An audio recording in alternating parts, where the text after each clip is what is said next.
Una persecución luminosa, con el padre Rodrigo Miranda, sacerdote misionero del Instituto del Verbo Encarnado.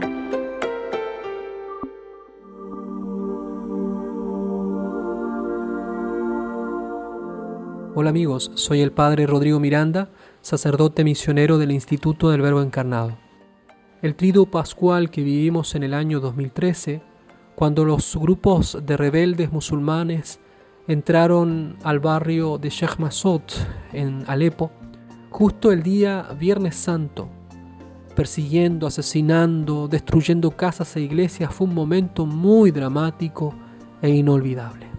Incluso aquellos mismos musulmanes que trataron de oponerse a los rebeldes recibieron un trato particularmente violento y demoníaco, como lo que hicieron con el imán Hassan Sefeddin, a quien le cortaron la cabeza y la colgaron del minarete de la mezquita Al-Hassan, desde la que solía dirigir la oración. Estos y otros grupos islámicos se movían por lo que firmemente creen que deben hacer según se los manda su religión, como dice el Corán, los textos tradicionales y la misma historia del Islam. Así lo leemos, por ejemplo, en la Sura 4, versículo 71 del Corán. Creyentes, es un llamado a los musulmanes, preparad sus armas, marchad en diferentes grupos o formando un solo cuerpo. Estos movimientos militares fue lo que vimos tantas veces en los ataques perpetrados en Alepo contra los cristianos y también contra las tropas del ejército sirio. Por eso es que los extranjeros que tenían entrenamiento militar y que luego ilegal e inmoralmente entraron en Siria para ayudar a los rebeldes en la guerra sucia, se asombraban de la poca estrategia y entrenamiento de los combatientes. Es que en realidad a los musulmanes rebeldes no les interesaba la estrategia. Sus motivaciones son literales, de aquello que les enseñan en las madrasas o escuelas islámicas desde niños. Claro que esto, un extranjero ignorante, idealista e idiota, no lo entiende. Solo piensa en el aspecto más material de la lucha. Ellos marchan detrás del infiel o politeísta, el kufar, que es como le llaman a los cristianos, porque son la espada de Dios, como se hacen llamar. En la Sura 2, versículo 191 del Corán, dice: mátalos donde los alcances, expúlsalos de donde te hayan expulsado, porque la rebelión, es decir, si se rebelan, es peor que matar. Pero si se te oponen, entonces mátalos. Tal es la recompensa de los kuffar, es decir, de los infieles. Prepararon el ataque para llevarlo a cabo justo en ese triduo de Pascua, como signo de lo que detestaban. Estos grupos asesinos estaban decididos a exterminar a aquellos que celebraban la pasión del Hijo de Dios, que para los musulmanes es una blasfemia. Ignoraban absolutamente que Cristo también moría en la cruz por ellos, para salvarlos, especialmente de ese odio que les carcome las entrañas. Ya les he contado cómo se ensañaban con los infieles en sus satánicos actos de violencia. Por eso es que después de esa experiencia era poco lo que los cristianos podían esperar de la situación que se agravaba cada día más con la complicidad del Occidente. Los fieles habían preparado con tanta dedicación, fe y esperanza la celebración de ese año, pero en un corto tiempo todo se había transformado en un infierno. A la mañana siguiente, es decir, del Sábado Santo, los pocos que encontraron refugio estaban agotados, apesadumbrados, congelados, pobres, sufriendo la pérdida de sus seres queridos, sus pocas cosas, ya que ese barrio era más bien pobre. El horizonte de la ciudad estaba cubierto entre nubes y humo debido a los intensos bombardeos del día anterior, un viernes con un Vía Crucis extremadamente violento. Habían repetido en su carne la pasión sangrienta y ultrajante de nuestro Señor. Ese sábado fue un día de un silencio abrumador en todo Alepo, y en particular en el alma de estos cristianos que lo habían perdido todo. Algunos de esos hermanos ya ni tenían ganas de seguir viviendo. Estaban cansados de tantas vejaciones, maltrato, indiferencia del resto del mundo. Verdaderamente habían muerto en vida con Jesús que yacía en la tumba. Una antigua homilía nos dice: un gran silencio envuelve la tierra, un gran silencio y una gran soledad. Un gran silencio porque el Rey duerme. La tierra está temerosa y sobrecogida. Sin embargo, había algo grandioso que ya estaba ocurriendo, y era imperceptible a las miradas. El Redentor había descendido a los abismos de Alepo a buscar a los suyos, a anunciarles su triunfo, a ellos que, con el corazón abatido, aún creían en su poder sobre las tinieblas y la muerte. Es lo que nos afirma el Catecismo. Jesús conoció la muerte como todos los hombres y se reunió con ellos en la morada de los muertos, pero ha descendido como Salvador, proclamando la buena nueva a los espíritus que estaban allí detenidos. Cristo, por tanto, bajó a la profundidad de la muerte, que en este caso era el mismísimo Alepo, para que los muertos oigan la voz del Hijo de Dios y los que la oigan vivan. Jesús, el príncipe de la vida, aniquiló mediante la muerte al Señor de la muerte, es decir, al diablo, y libertó a cuantos que por temor a la muerte estaban de por vida sometidos a esclavitud.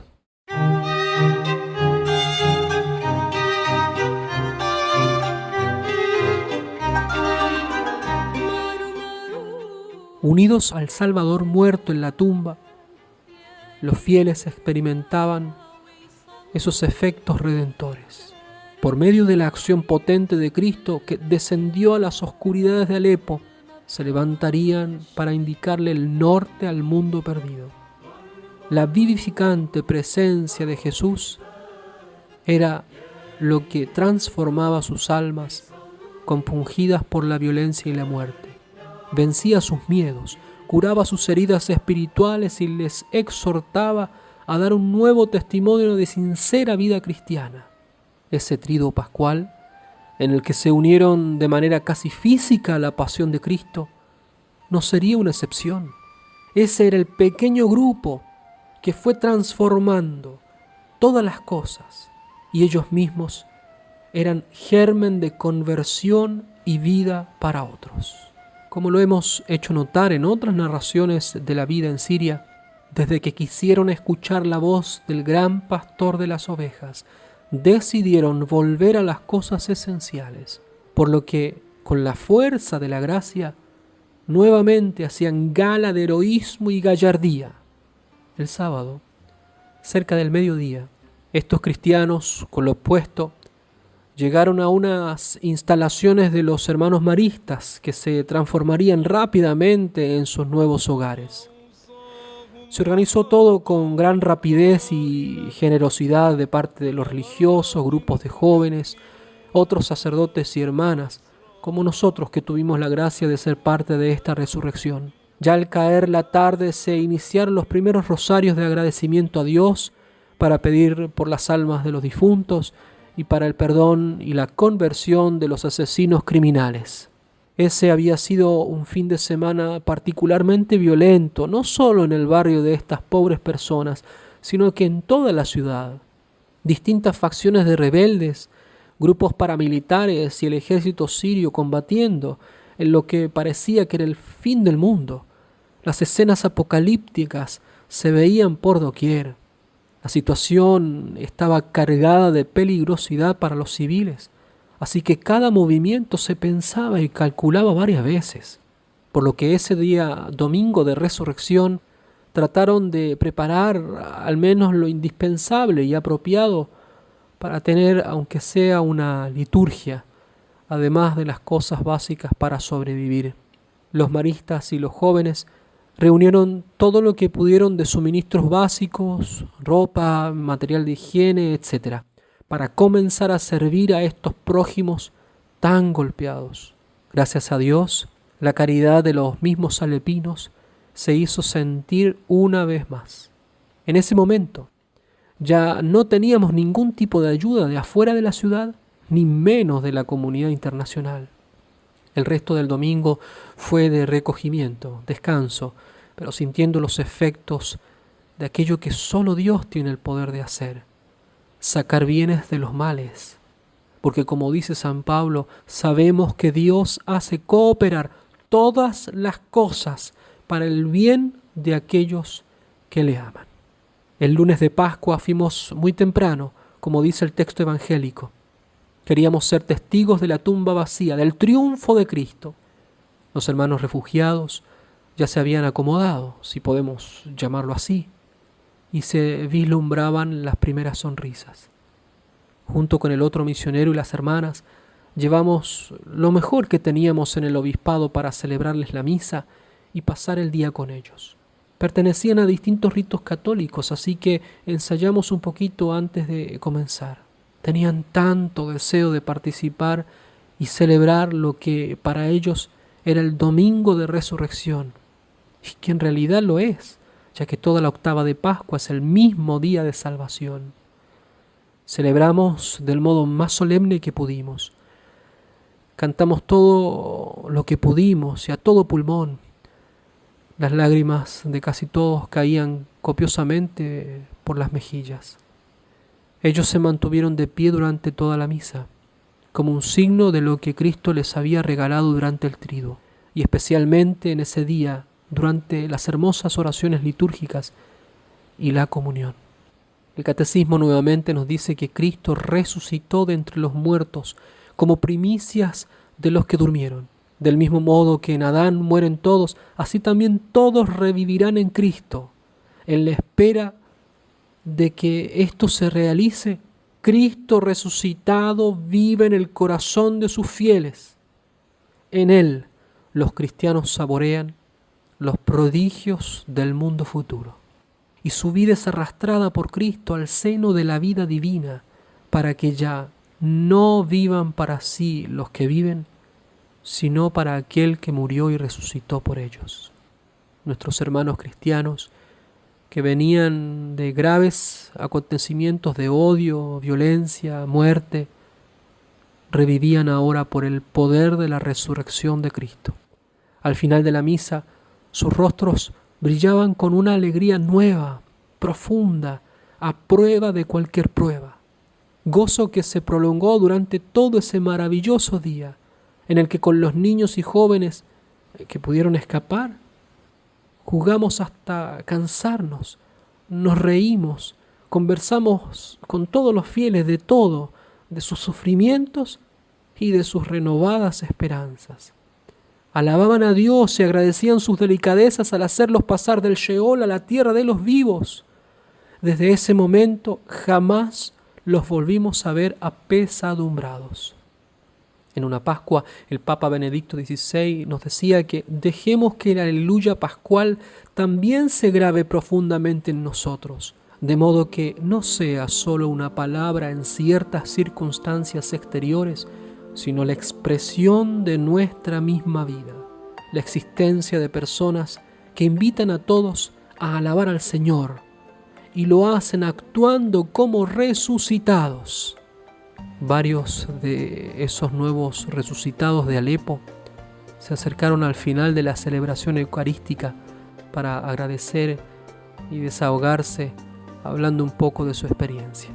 Una joven me dijo: «Padre, es tanto el dolor y abatimiento que sentía por lo que estábamos viviendo, que había decidido no responder cuando me saludaran por Pascua. Pero después de participar de esta misa, escuchar la homilía, se me ha levantado mi esperanza y me he convencido profundamente. Por eso vengo a decirle: Cristo ha resucitado, verdaderamente ha resucitado». Queridos amigos, muy feliz Pascua, porque Cristo ha resucitado, verdaderamente ha resucitado. Que Dios los bendiga mucho.